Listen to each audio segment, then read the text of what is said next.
Well, with me in the studio this hour, Danny Ayalon is the former Israeli ambassador to the United States. Good evening to you, Ambassador. And Benjamin Anthony is the CEO of the MirYam Institute. Welcome to you as well, Benjamin. And I'll start with you, if I may. Amid signs now that the IDF is preparing to go into Rafah, we're hearing a last call from the families to the government to really focus on the hostage negotiations. We've got this Egyptian delegation tomorrow. Where do you think the focus should be right now? I think that there needs to be a return to the ratcheting up of military pressure on Hamas. I think they've had more than enough time to show whether or not they're willing to enter into some sort of deal to release the remaining hostages, whether those hostages be alive or dead, whatever state and condition they may be in. I think that they've shown that they have no intention of doing so. American condemnations and the international community's calls for Hamas to release the hostages, in my opinion, cuts no sway whatsoever with Hamas. We need to go back to the theory that started at the beginning of this, which is to push forward into the Gaza Strip, to put the jackboots of the IDF on the neck of the leadership of Hamas, and only under those conditions might we see a hostage release deal. And naturally the parents are more than right and appropriately outraged about the lack of the return of their loved ones. Ambassador Danny Ayalon, just looking at what President Biden did today, he and 17 other world leaders calling on Hamas to release the hostages. Why did it take them 200 days to do that? It's a very good question, but certainly this should be a direct pressure on Hamas from all the 17 leaders, 17 countries, but it is also a pressure, indirectly though, on Egypt and Qatar mainly, to step up and continue to put much more pressure on Hamas. And it is quite clear that Qatar has not exhausted all its efforts or all its capabilities on pressuring Hamas. This is what is needed now. And in the absence of that, I guess the Rafah operation is quite imminent. OK, Danny, thank you. Well, the War Cabinet did meet today to discuss plans to enter Rafah. The IDF finalising preparations to enter the last Hamas stronghold in Gaza. And that includes withdrawing the Nahar Brigade, which has been overseeing a corridor which cuts the Gaza Strip in half from east to west.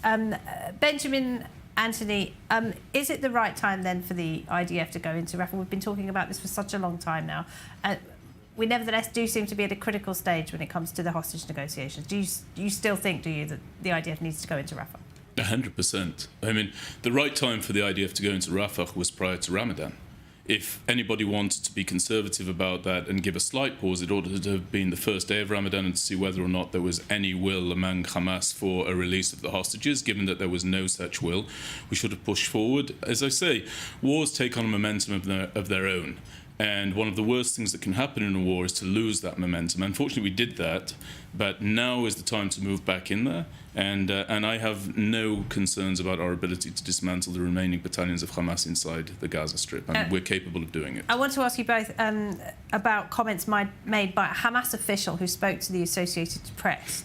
He says Hamas is willing to disarm and observe a 5-year ceasefire if Israel agrees to a state based on the pre-1967 borders. What do you make of that?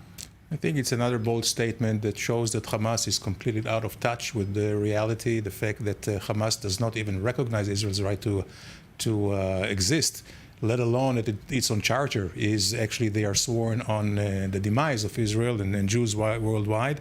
They have not even accepted a two-state solution with the Oslo agreements.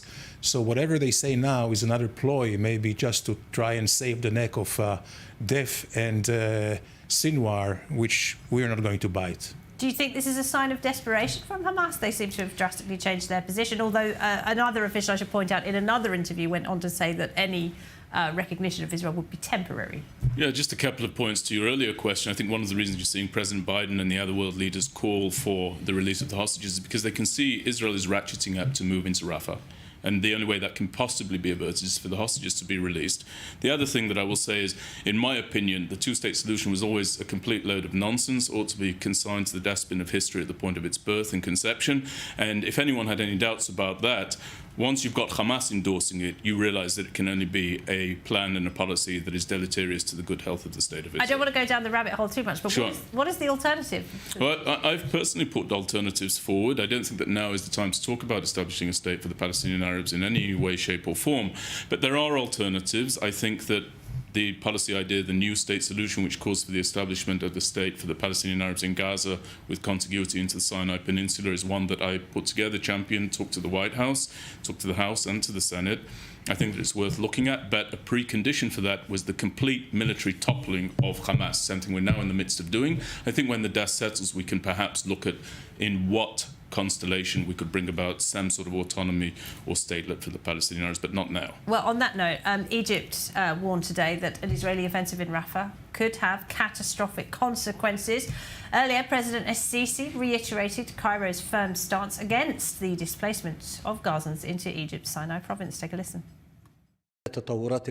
Since the developments that the region has witnessed over the past months and the Israeli war on the Gaza Strip, the Egyptian stance from the first moment has been to completely reject any displacement of the Palestinians from their land into Sinai or any other place in order to protect the Palestinian cause from liquidation and to defend Egypt's national security. Also, our steadfast position of determination to work extensively towards reaching a ceasefire and ensuring access for humanitarian aid and efforts to establish the Palestinian independent and sovereign state in order for the Palestinians to gain their legitimate rights. So just picking up on what Benjamin was saying, I mean, the Egyptians are very clear. They don't want even Palestinian refugees to temporarily seek shelter in Sinai. They've been, strengthening their border week after week ever since October 7th. It looks unlikely that Egypt will work with Israel on this at all. Well, it is actually very complex and nuanced, Laura. You know that Hamas and the Muslim Brotherhood, which Hamas is a part of, is breathing at the neck of the regime, the secular regime in Cairo. Hamas is a sworn enemy to the entire, actually, Middle East Sunni governments regimes. So it's actually, they really share the same, I would say, interest with Israel to do away with Hamas, but they cannot say it out loud because of fear of the people in their own countries, which are being incited by Hamas and the likes, and of course the Palestinians. So they have to find a real fine line. So they talk tough, but at the same time, if Egypt's interests are not actually being breached, that means no Palestinians are moving towards the Sinai, they will go along, even though maybe screaming and kicking, but it's just a position that they have to show vis-a-vis the Palestinians and their own population. And how is this going to work, Benjamin? Because the IDF would have to work with Egypt to a certain extent to secure the Philadelphia corridor, wouldn't it? The border into Sinai. You know, I think if we were talking about breaching the border and moving Palestinian Arabs from Gaza into the Sinai Peninsula, then Sisi might have some reason to speak out. But actually what goes on within the Gaza Strip is not largely any of his concerns. The Israel Defense Forces is responding to the most brutal attack upon our people. We're all aware of what happened there. And I would take a slightly different view of Sisi and Egypt. I think actually the Egyptians, as difficult as it may be for them to think about Hamas being absorbed into Sinai, they're massively culpable for what took place on October the 7th. So many of Hamas's know-how came out of the Gaza Strip into the Sinai Peninsula on their watch, up to Lebanon, Syria, Iraq, then Iran, and then returned through the same crescent back into the Gaza Strip, again via the Sinai Peninsula, and then launched against the people of Israel. I think Sisi has to take culpability and some responsibility for it, rather than merely standing up and grandstanding. Nonetheless, Egypt is an important ally for Israel. Yeah, no, Egypt was certainly derelict on the Philadelphia road. As long as it doesn't concern their own security, they wouldn't mind Israel holding the hot potato. This is for sure. But when we look at the bigger picture, there is no other way than to continue and have the peace with Egypt for the region, as a whole. But Egypt should also understand one thing which is very important, and this is also relates to one of your earlier questions, why Israel did not go into Rafah yet. And that is specifically because we did not want the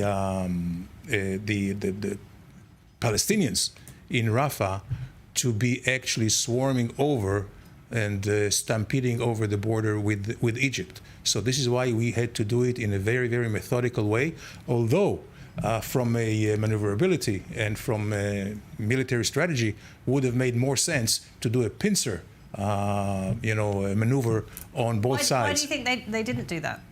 I think because of concern with Egypt. I think there was a lot of discussion. Egypt was very concerned in the beginning of the war that Israel will push the Palestinians over to the Sinai, and there was a lot of high-level talks about it. And in order to allay some of their fears, they were told that the plans are to go methodically from south to north. From north to south, and not to do any kind of a overthrow of Rafah towards Egypt. Okay. Yeah, I just think that this speaks to the haplessness of the Biden administration's diplomatic efforts. I think with more muscular diplomacy, Egypt could have been compelled to absorbing Gazans into the Sinai Peninsula. I mean, the State of Israel was compelled to flooding the Gaza Strip with humanitarian aid without the Gazans having to so much as give the humanitarian gesture of returning our hostages. The same level of pressure ought to have been applied to Egypt with the same outcome. A result that maybe the Egyptians don't like, but have to live with. Certainly, I don't think that would breach or destroy the peace agreements we have with Egypt were it to take place.